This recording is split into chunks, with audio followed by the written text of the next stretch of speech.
Hello, everyone. Welcome back to Right Now, an author's platform. I am Dr. Pamela Hinkle. I'm so honored that you're here. Before we dive in any further, I want to encourage you that if you haven't pressed that little button, that subscribe button, to do it right now, because you don't want to miss any of these interviews with any of my amazing guests, because each one is so outstanding. So right now, I want you to also hit that button, share. Share this right now with somebody that needs to hear it. All right. So as we enter in, we are continuing with another amazing author, of course. But this woman is not just an amazing author. She is a speaker. She is a coach. She does so many different things. Like, oh my gosh. And I have had the privilege of working with her in a few different business aspects, but especially in the writing world. She is part of the Greatness in You. She's been also part of the Women of Power Ignited to Serve book that we were in together. So without any further ado, I want to just welcome you, Michelle, to the platform and ask you to introduce yourself to everybody and tell us, who are you? So, hi everyone. My name is Michelle Alston, and I'm from Washington, D.C. I'm a mom, a grandma, I'm a writer, a speaker, a motivational speaker as well. I'm a coach, I'm a hairstylist, and most importantly, I'm a mom. That's it. I'm a mom. Oh, that is so beautiful. Most importantly, you're a mom. Oh, I love it when my guests take the time to like literally introduce themselves, the authentic them, not just what they do. And so you circled back to obviously what really matters most to you, and that is being a mom. And that is so amazing. And thank you for doing that. I want to point out that she said that she's a mom. She said grandmom. I'm a grandma too. Isn't being a grandma amazing? Yes, being So, a grandma is amazing. Like them little rascals, they be running, but it's amazing just having some little people running around you and calling you grandma. Because sometimes I be like, I'm really a grandma. Like nobody don't think I'm a grandma, but they be like, "You the mom?" I was like, "No, I'm the grandmother." right, right. Because they say I look too young to be grandma, but I You do. enjoy being a grandma. I know it's the absolute best. I love it. And I want to just point out to everybody that's viewing or listening today that you heard Michelle already say when she introduced herself, mom and grandma. So that means family is really important to her. Nurturing is important to her.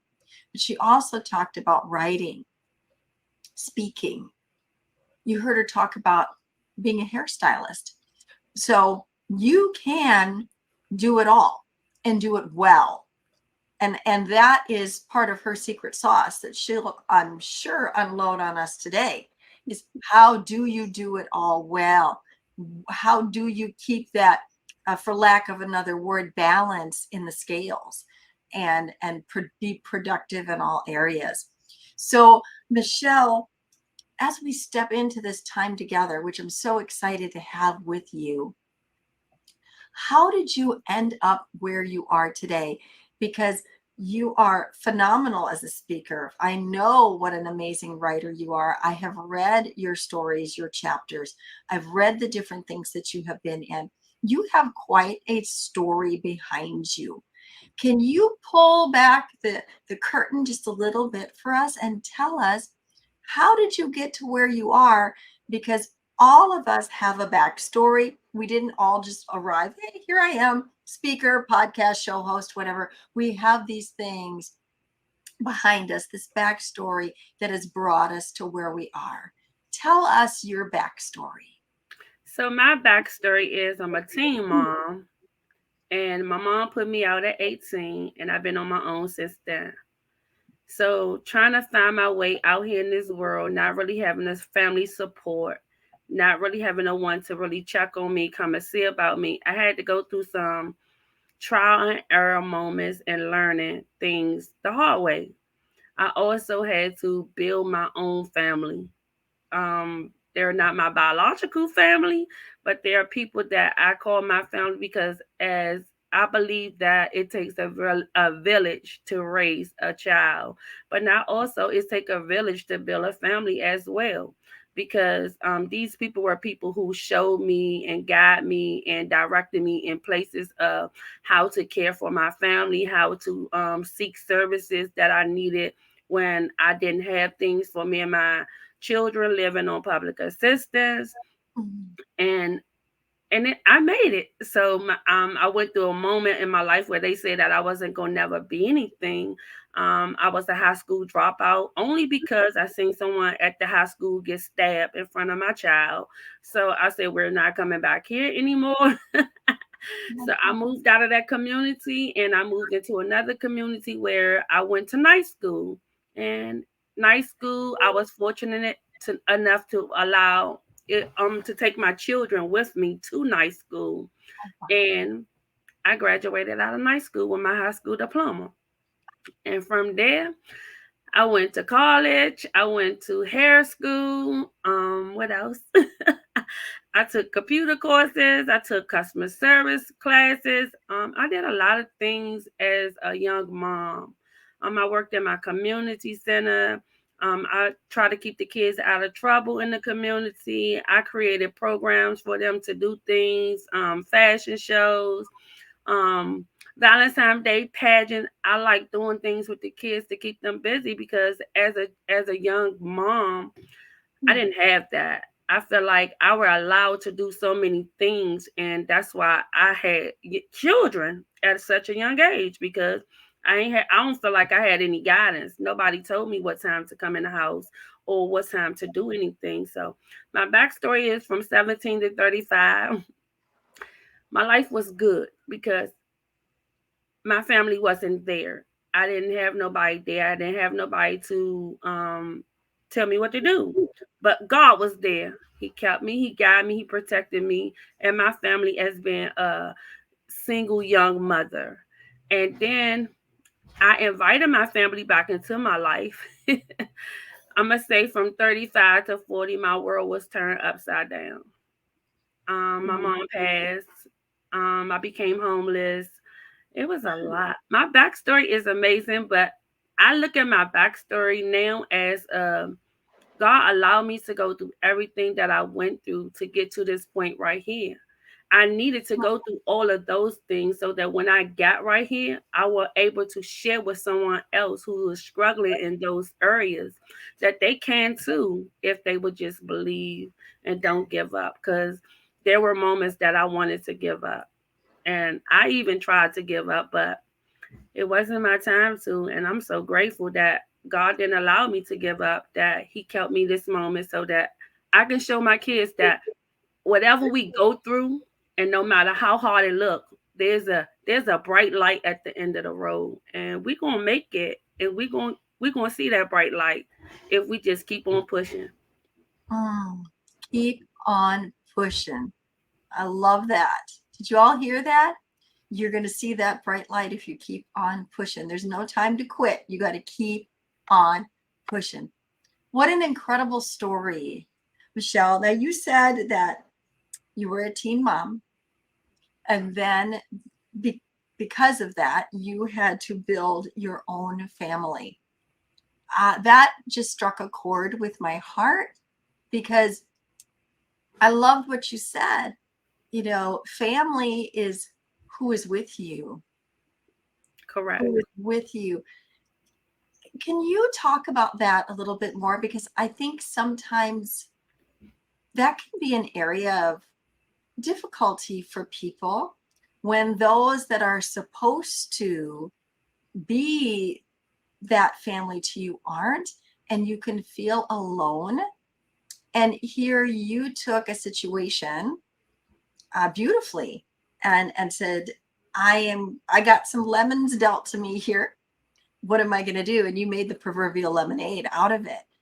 How did you navigate through that landscape of being rejected out of pocket by family, that, biological, as you put it, but then not giving up and finding real. When I say real, I mean real family, those that are with you, not just share a genetic with you.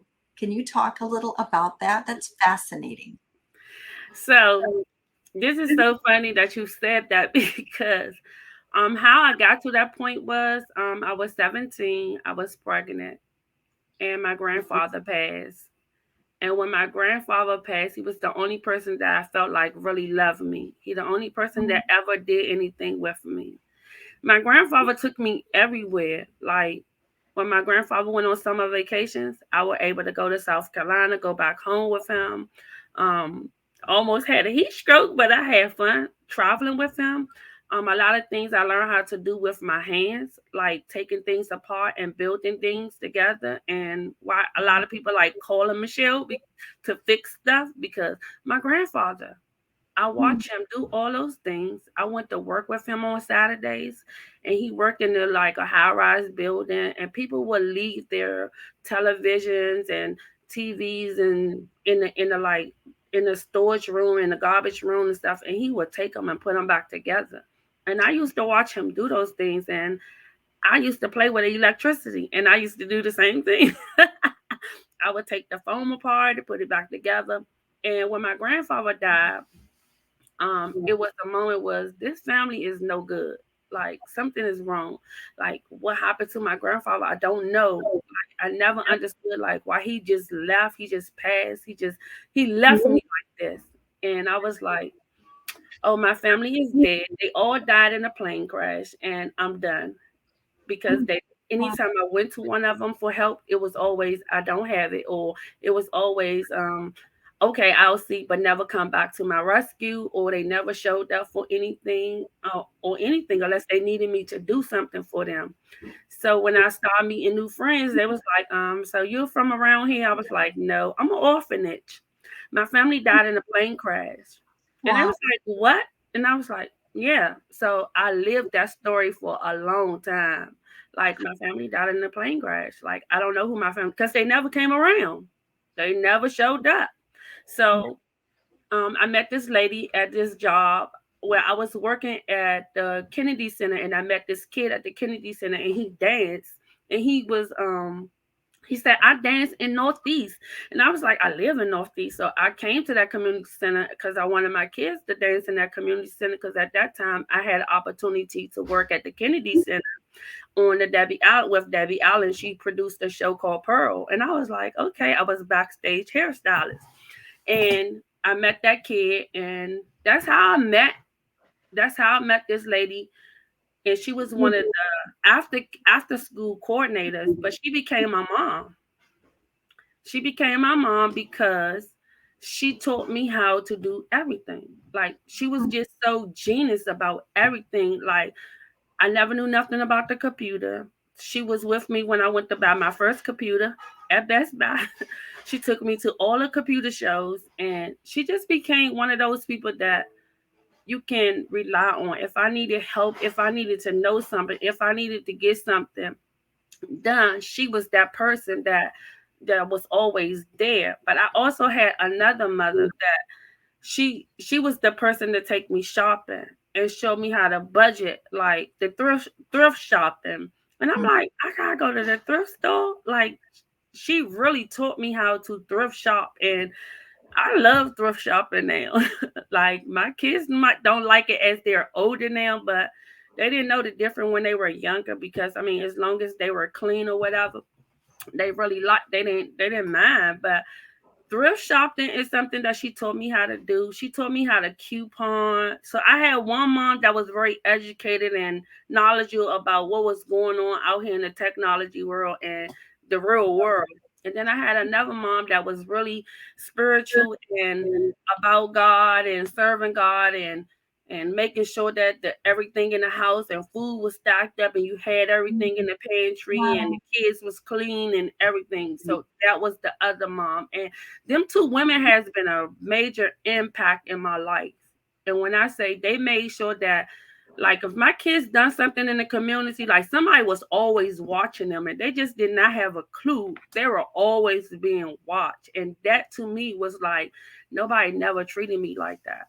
Like I never had that. So I needed to make sure that my kids had that kind of system, that we lived in the community, that you might not know me, but you're gonna know my kids. Just know that I'm the mother. And where they live at, they will come and they would snitch on them and tell on them if they got in trouble outside or whatever. But they wasn't bad kids, so I didn't have a lot of problems with that. But my community, like my sisters are not my sisters. Like they watch my kids. Like if I took an overnight job, she took my kids and made sure that they had food, made sure they ate dinner, made sure they was in the bed, made sure they got up for school in the morning. Like I had a real big. My village was really huge when it came to the community center and my support system, and making sure that, hey, everything was just all a-okay until my son started having trouble in school and he was being bullied. And then it was like, oh no, we can't do this. So I needed to sit in the classroom, so I quit my job. And Wow. I became a stay-home mom and quit my job. And then I just like, I'm gonna go to hair school. I'm gonna do hair school while y'all at school, and we're gonna go from there. That's how we're gonna operate. But most of the time, I spend in the classroom with my son because I needed to know what's going on, because I had a genius on my hand. Like he's really smart, he's really intelligent. Like he knew things, and people didn't know how to handle him, so everything became a behavior problem to them. But I went into the classroom. I was like, I would like for you to challenge him because he know things that you don't think he know in the third grade. Like by the time we got to the sixth grade, he was doing my college math. So I was like, we need to challenge him more. Like he ended up being one grade ahead of himself in school. And every school he graduated out of, from elementary school, middle school, and high school, he graduated in the top 10 of his class. Wow. Wow. Okay. So you said some amazing things there. I've heard bits of your story, read bits of your story, but to hear you share it firsthand like this is like, I'm without words, and that doesn't happen very often. It's so inspiring. Many years ago, the Lord spoke to my heart and he said, when you will allow me to be your compass, I will bring you family. And that, of course, has been reflected throughout my life. And as you were saying what you were just sharing, I was thinking about that statement again and Okay. how fitting it is for you. May I ask you a question regarding some of the things that you just said? Is that Sure. okay if I go kind of personal for a Go. moment? Go. Okay, thank you. So you went from having basically no motherly influence to being a mother, Correct. and then two mothers. So like double, I mean, you got back double. What was that like for you to finally have that like bookend on each side of you? You had that, the business, the savviness, what you needed to be able to maintain it in the world. And then you had all that other things grounding for home, including the spiritual aspect of that. What was that like? Were you intimidated by it? Was it like water on a desert ground? What was it like to you to all of a sudden? I mean, did you feel like you could finally put your guard down? Take us into that a little bit deeper, because I can only imagine how you had been having to be so strong, kind of scrambling to figure out what to do next. I must say it was intimidating because I had trust issues. Okay. Because my mom wasn't my mother. My mother was the type of person that she worked a lot, but she cared to me. She cared more for her in-laws than she was making sure that her family was together. That's how I felt. My mother, I don't feel like as a teenager my mother was there. Okay. Some things happen in the household, and my mom was always, what goes on in the house stays in the house. That Mhm. was her mantra. People don't even know everything that goes on in your household. And when I became an adult, when I became 21, I started hearing those things and that happened in the household. And I was like, I never told anybody, and I hold these things in my heart so dearly, and I buried them like pretty much under my shoe. Never talked about them, not even to my bestest friend. But I went to my business savvy mom, and I said to her how hurt I was because someone came to me and they said something about a situation that happened in the household. And she was like, "So how did that make you feel?" And I said, "I'm sad because that in case I could have told somebody if I knew that it was going to get told the way that it was told. I could have told somebody some things that my stepfather did, and why he did them to me, and nobody did anything about it, but made me feel like I were lying about the whole situation." And she was like, "Well, in the end, it'll come out regardless. As long as you know, and don't let that bother you, and don't let that stop you." So having her to encourage me and having someone to go and talk to, sometimes it made me feel like, am I really going to tell my business to everybody, or are you going to share with somebody? I had a brick wall up, and it was so bad that, like, my spiritual mom, she like, she would pray the bricks down. She didn't care. She didn't care. She didn't care. Like, that stubbornness had to go. She just was like, I rebuke that spirit. She will rebuke you in a minute. She don't care who you are. She would call it out. But I struggle. I really struggle with going to them and them showing me real love, because I really didn't know what that was.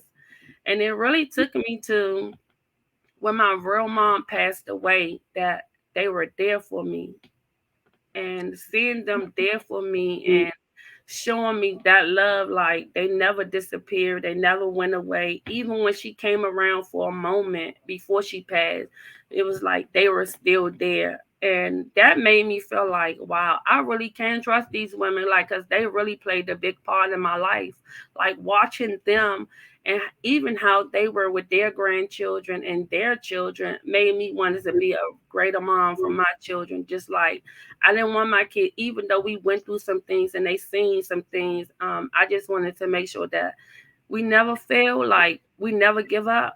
We might not have as much as everybody else, but long as we clean, we've been homeless before, so we're not going back there anymore and things like that. And just making sure that they know that no matter how hard things, we got to keep on pushing. We're going to make it to the end. If we fall, we getting back up.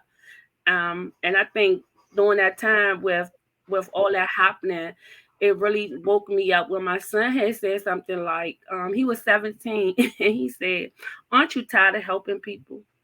Mm. And I was like, "It's gonna be okay."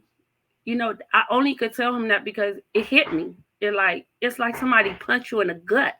Yeah. And that gut feeling. So when I let him out the car, and when he got to his job, and it was like, I sat in my car and I cried because I really hurt my kids. Like, I did so much for so many people, and it was like they didn't show up for us. And my son felt that, and I felt bad that he said it and not my daughter said it. But I felt bad that he were watching, he were paying attention, and he's really nosy. So he really pays attention to all of that. So yeah, I'm just grateful for them two women being a part of my life. Like, they really show me a lot of guidance. Like, I believe that my one of I'm gonna say Miss D was the one that makes sure that, oh, you gonna finish college.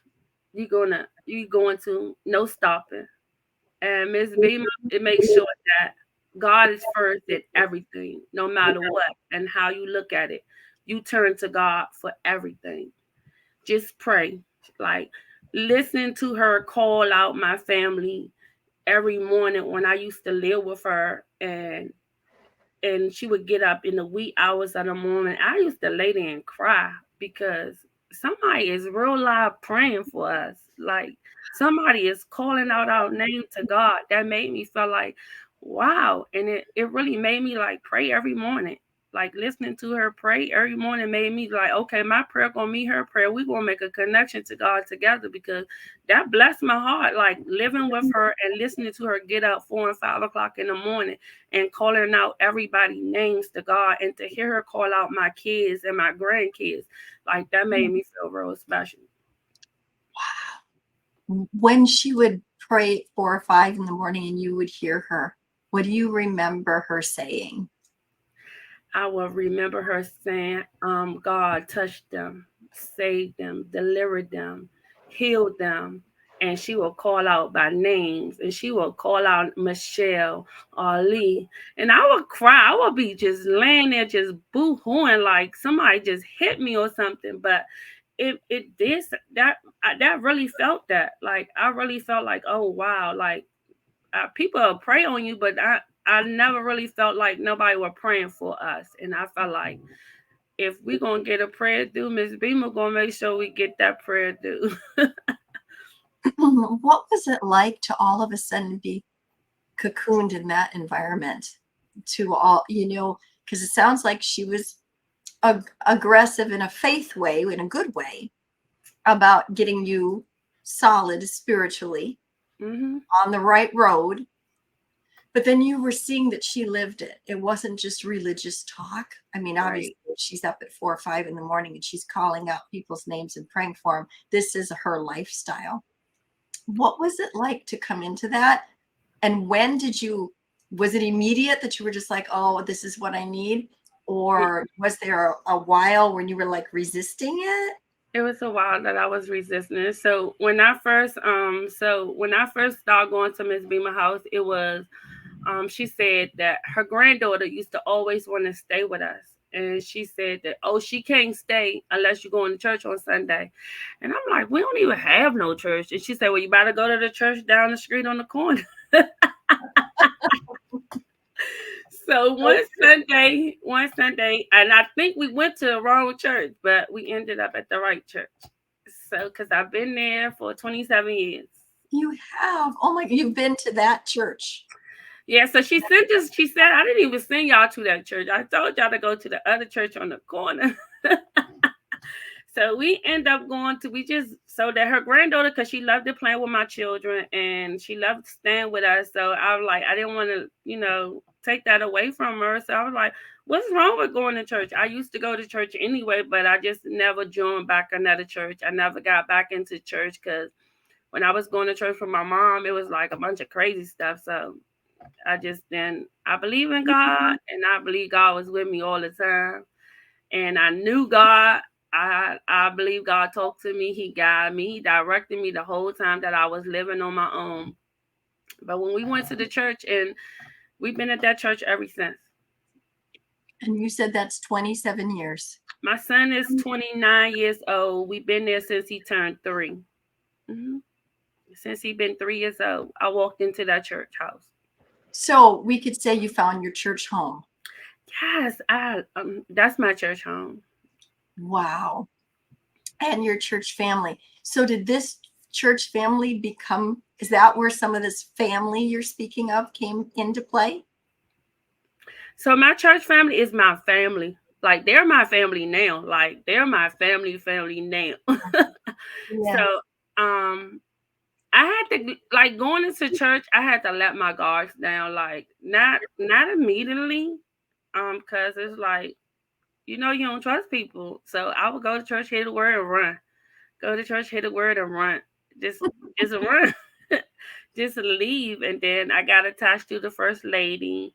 And then it was like, just being under her and, learning from her, listening to her, conversating with her. It, like, I learned a lot. To this day, I can go back and, like, hear her say things to me. And God rest her soul. Like, she has really made me think and learn a lot of things that I'm putting into play in my life right now. Is like, dang, Pastor D told me that. She told me that. And she told me not to do this. And it felt good to, like, now get it. Like, I mean, some people might get it overnight, but some people, it take a moment. And I think for me, because I had a whole lot of trust issues and dealing with people and didn't know how to deal with people, it just didn't. it didn't resonate with me right away. So, but now it's like I got it. Like I know who to let in my space. I know who not to let in my space. And I'm just like I'm very overprotective of what you deposit in my ear. Like I'm not your garbage disposer, so we not you're not you're not dumping here.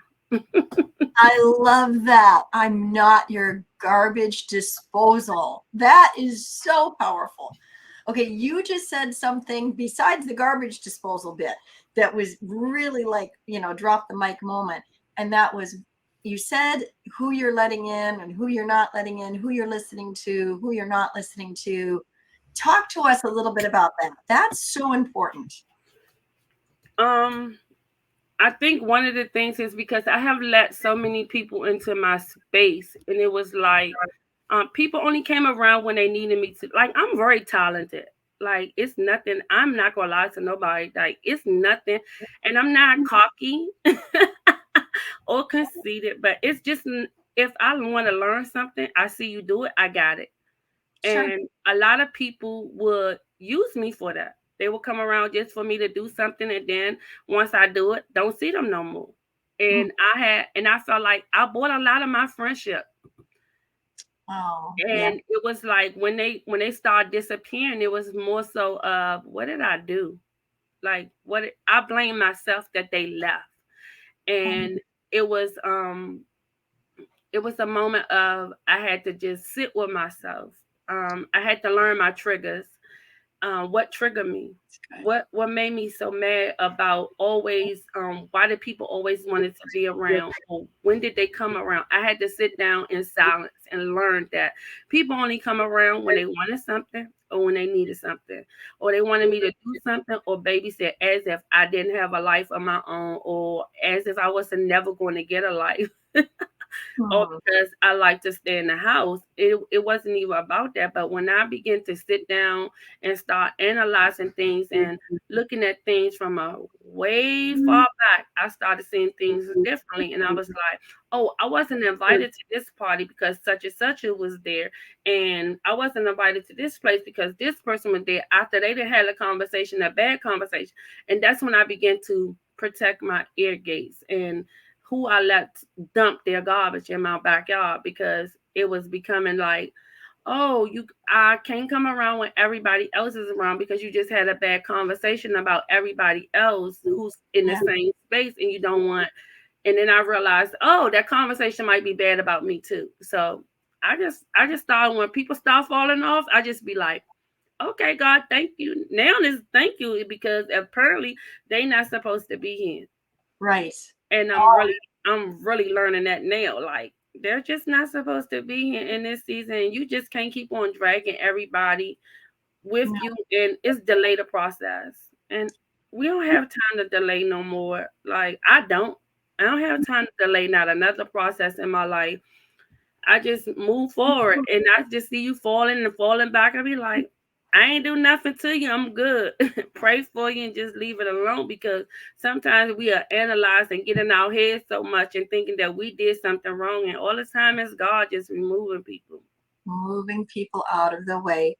Some are here for a season, some are here for a reason, right? That's it.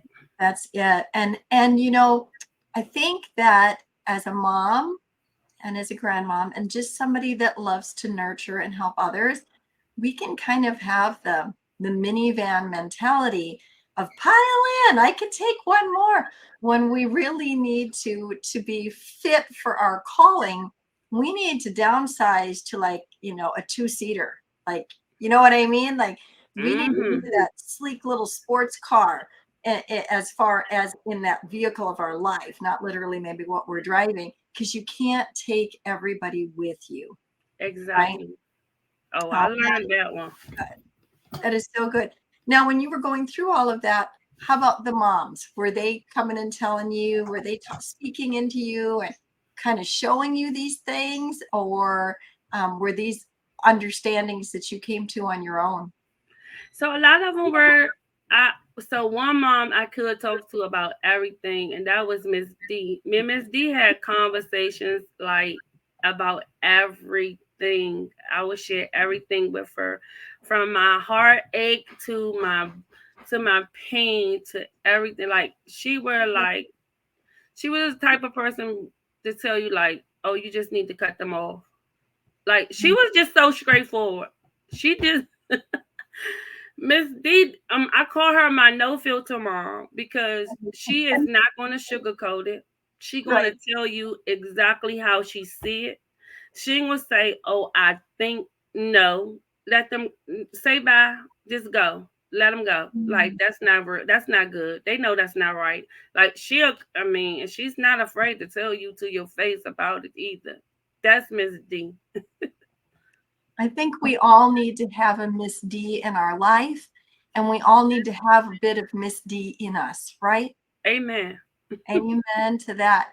So, at what point did you come to the place where you realized, I have a story, I have a voice, everything I've been through is for His glory? I need to start telling my story. I need to start helping people.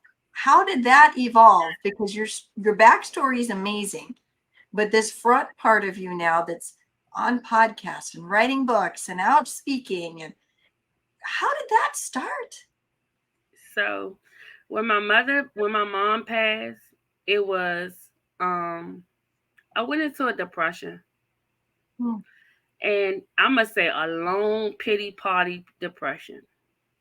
I didn't understand why. I questioned God. Like my mom never been there for me, and the little few time we had together, like you let her go. I'm like, she never been there for me. You took away from me forever. Wow. And I cried so much. It was like everything was dark. And when my mother passed, I began to lose everything. God was going to get my attention one way or the other. Yeah. And I guess losing everything, that was the way he was going to get it. I lost my job. My job laid me off. Um, I became homeless again. I lost my apartment. After because I ended up burying my mom, and when I buried my mom, I had some financial issues that I faced, and the husband ran off with the insurance policy. Him and his kids. I'm gonna blame all of them. And when I realized that I just moped around. I couldn't snap out of it. I got therapy. All they wanted to do was give me a medication, and I was like, I can't take no medicine. Like I'm not a medicine person. I can't take pills. It's hard to take pills because I had a bad experience taking pills. So it's like taking pills is like a flashback moment, like thinking about that moment. And it wasn't until 2019 when I realized that I had a moment because I want to do makeup. I want to put makeup on because every time I did my makeup, every time I combed my hair, it was like looking at my mother in the mirror. It was like that's all I kept on seeing was my mother in the mirror, and I was like, this is driving me crazy. Like it were literally driving me crazy, like looking at myself in the mirror, not really looking at myself, but I was Right. seeing my mother. But Yeah. in it was New Year's Eve 2019 is when I heard my mother say, the last thing I told you to do was live. That was our last conversation. She said that my kids were grown and it was time for me to live. I haven't been to church. I wasn't going to church on a regular. I was just in isolation. In the dark, I was at my son's house, and every night I would come home from work. I was working an overnight shift, and I would just come there, go to sleep, nothing, no eat, just isolation, just no talk, nobody, just in isolation. And when I heard that voice, it was like I didn't go to work that night. I went to church. I went to sunrise. I just showed up at sunrise service. And I said, tonight is my night, and I had enough. And this is when I walked out of this season of I had enough. I will no longer live in this bondage anymore. I had to come out because I came too far to allow this crap to keep on sitting on me. And I had to just have a flashback moment because everything someone said that I couldn't do, I did it. I graduated from high school. I got my high school diploma. I graduated from college. I got my associate degree. I got my bachelor's degree. I graduated from grad school. I got my master's degree. I got all of these degrees, and it was like, what is wrong with you? Like, get up. Like, Yeah. you come too far to like not to go on to let this setback like take you out. Like, get up. Like, you didn't came overcame so much. Like, why this? Yes. And I was like, I didn't understand that. And then I remember God saying that they never been there for you. Because right after that, in November, my mother died in April. My father died in November. And I was like, now I have no parents. Like, I'm Mm. out here lonely, no parents, nobody to call, no grandparents. I'm like, okay, God, this is weird. But God reminded me that the whole time that I've been out here, I never been lonely because He has been my parents all this time. He Yes. always provided for me. He has always made sure that I lack nothing. Even when I'm thinking, even in the homeless time, I never lacked anything. Even when I was homeless, I never lacked nothing. And I had to remember, I mean, I went through that mind like, wow, I had to really have a moment. Like, that is true. I never lacked anything. I may have lost the physical building, the physical house, whatever. But even in the midst of that, to get my life back on track, I never lacked anything. Like, God made sure that I was provided for, I had everything. I mean, I had lacked nothing during those moments. And it was that, and I was like, okay, time to come out of this shell. So 2020 is here now. I decided I'm gonna do pageantry. So I went into pageantry just so that I can walk out of my comfort zone. I didn't care if I win. I wanted to start something and finish it. And I said, I'm going to start something and I'm going to finish. Because someone said that it's too many heavy hitters, I wouldn't do that. And because they said that, I did it. Because it was like, just because you told me not to do it, I'm going to do it anyway. Because I'm like, competition is competition. I Yeah. just believe it is what it is. Me, I didn't care about winning or losing because I'm a queen anyway. I'm Yeah. always going to see myself as a queen, but I have fun doing it. Like, I love being around people. I love motivation. I love being happy and having fun. And I think being a part of that pageantry at that time, I had so much fun. I actually made a system. I mean, we're still sisters to this day. Even though it's a lot of pageant sisters that I still have, but this one sister that from 2020 we made a pact with each other that we will be sisters no matter what. And if we have a disagreement, we're going to have a conversation about it.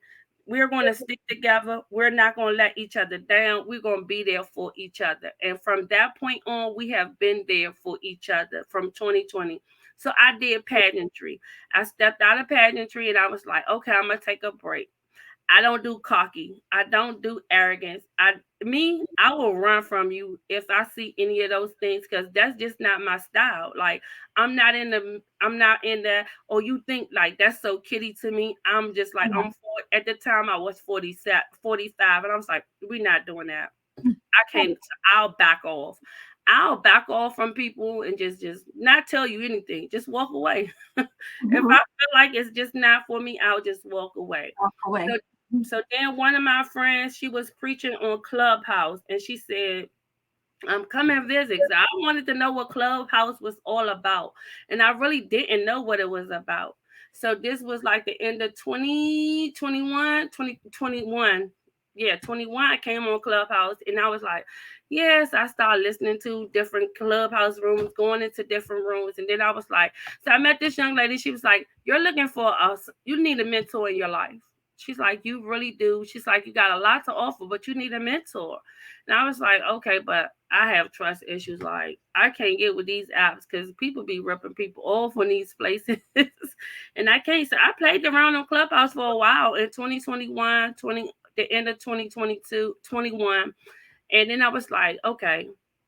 I said, I prayed. I asked God, I said, give me the voice that I need to hear.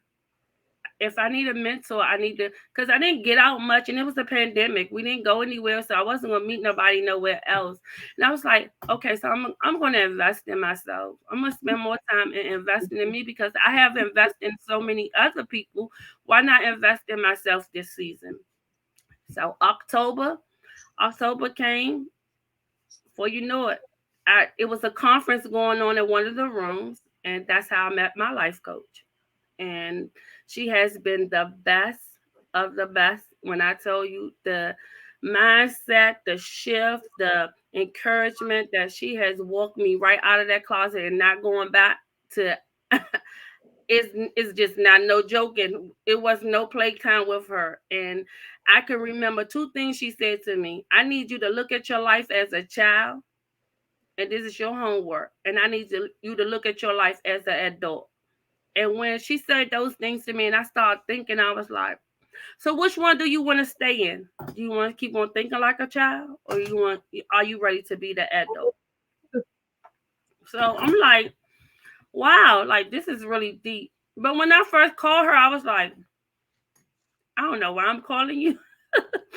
I'm a crybaby. I started crying. I'm an emotional wreck because I had a hard time letting people in my space. And it's like now I'm letting somebody in my space and guide me. And I thank God that I did. I thank God for Yeah. allowing me to open my eyes and hear and being able to allow this person to come into my life. And when I say doctor, apostle, Deborah Allen has been the best coach that has ever walked into my life. She has been the best person. When I say she don't take no wooden nickels. That's what I'll tell you. No wooden nickels. She has been the big sister, the guidance that I have needed for this season. And that's how I am here right now because she has helped me open up my eyes, my ears, and my creativity. She just helped me dream again. And it has been a beautiful experience to be in this place right now. Like, no matter what you went through, I learned doing the mindset coaching and all that. It was for a reason.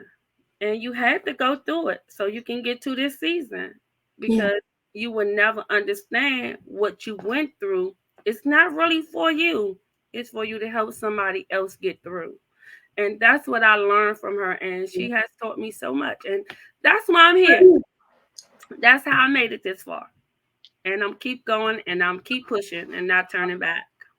Oh my gosh. What a powerful story. And what a powerful testimonial to coaching and having the right coach and understanding that you will be led to that right person and the importance of listening to what they say and doing it because you and Dr. Deborah could have come together and you could have been about it, right? And you wouldn't be where you're at right now. You heeded the counsel that she gave you, did what she told you to do. And because of that, here you are, author, speaker, teacher, educator, so many other things that you do, and changing the world one person at a time. And you've gone global with all the books that you've been in, the summits, the different things. So just a recap. I just want everybody to okay, I wrote some things down here. So, single mom at 17, lost her family, her biological family, by the choice of saying, you guys haven't been with me thus far. So, and now I'm stepping out on my own.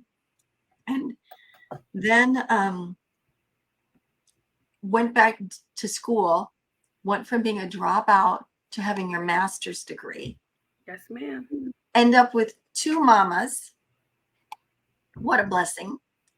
You do reconnect with your mom, but she quickly passes. You fall into a depression after all of this that you've been through.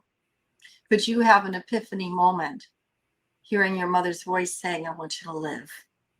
And you cognitively, with that whole thing in mind, like, enough, that's enough, walk into your church home. It's 27 years now you've been there. You walked into your church home and said, that's enough. And you were ready to make the change.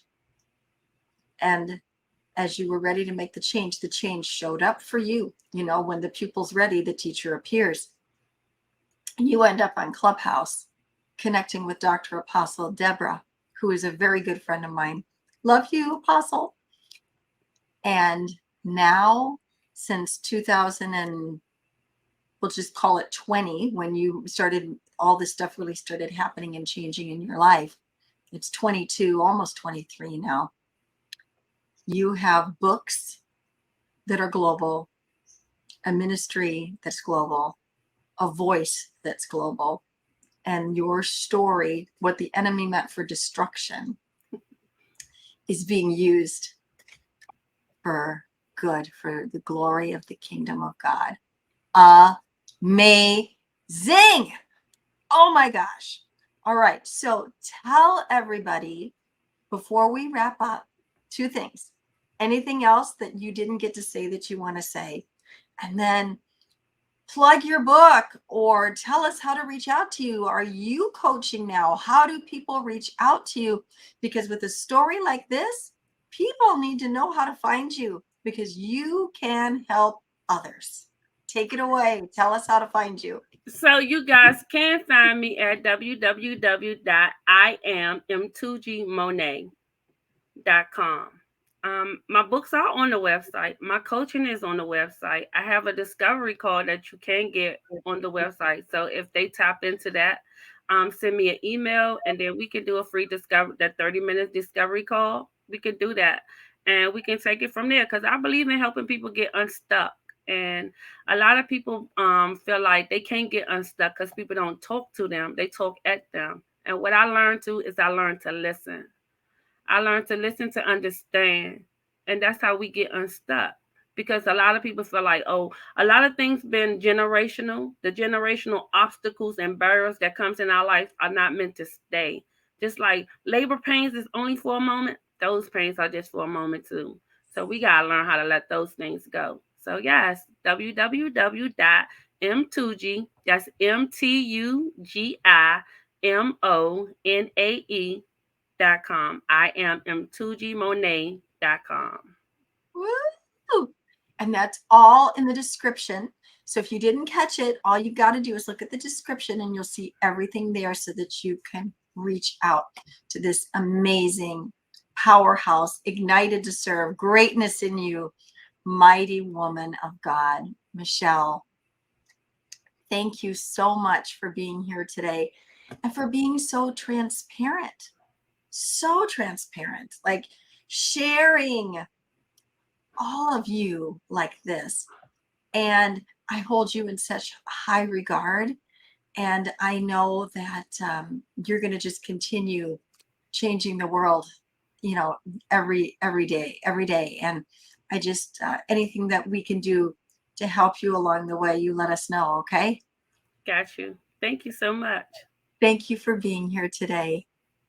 And thank you, all of you. I know if you were anything like me, I've got pages and pages of notes because this story was amazing. And it really caused me to reflect on, the compass in my own life and areas that maybe I need to reflect on and go, are there things that are holding me back? Don't let things hold you back. And you can reach out to Miss Michelle. You can reach out to me. I'm sure there's other people in your community that would love to come alongside of you right now. But no matter what, don't stay stuck. As Miss Michelle put it so beautifully, keep pushing. If you don't quit, you win. Remember, it's only temporary. This too shall pass. Thank you all for tuning in and for listening. Do us a huge favor. Like it and share it, as Mr. Les Brown, my mentor, always says, like it and share it. So please share this. Let's take Michelle's story. She's already global, so let's just make her more global. Let's send it around the world, okay? And reach out to her, please, and get that free discovery call. Thank you, everyone, for being here. Remember, you're here on purpose with a purpose by design, not by default. So go out there and keep being the salt and the light everywhere you go. Thanks for coming to Right Now. See you next time. Bye. Ascend Above the Crowd is the newest course by Pamela Hinkle. Ascend is a self-paced email course that will come directly to your inbox and will change your mindset and your life. Each week, you will receive lessons, resources, challenges, and journal writings that will help you discover your purpose by design. It's your time to ascend above the crowd. To learn more about Ascend, go to www.purposewithpamela.com/ascend. Pamela Hinkle is a mindset mentor, author, speaker, minister, and transformation coach. Her weekly podcast, international radio show, and television show are a lifeline that changes lives and inspires people to discover their individual potential through realizing their purpose by design. Pamela is a natural motivator and has shown many how to find their niche and transform their lives. Although success is an uphill battle, Pamela gives the necessary strategies to flourish, cheering you on every step of the way. Pamela shares from her personal experiences, education, and life as a woman in leadership, utilizing decades of knowledge. Taking the approach of, let's have coffee and chat, she will awaken your dreams and purpose by design. Are you ready for Pamela to help guide you? Email us at purposewpamela.office@gmail.com or go to her website at purposewithpamela.com.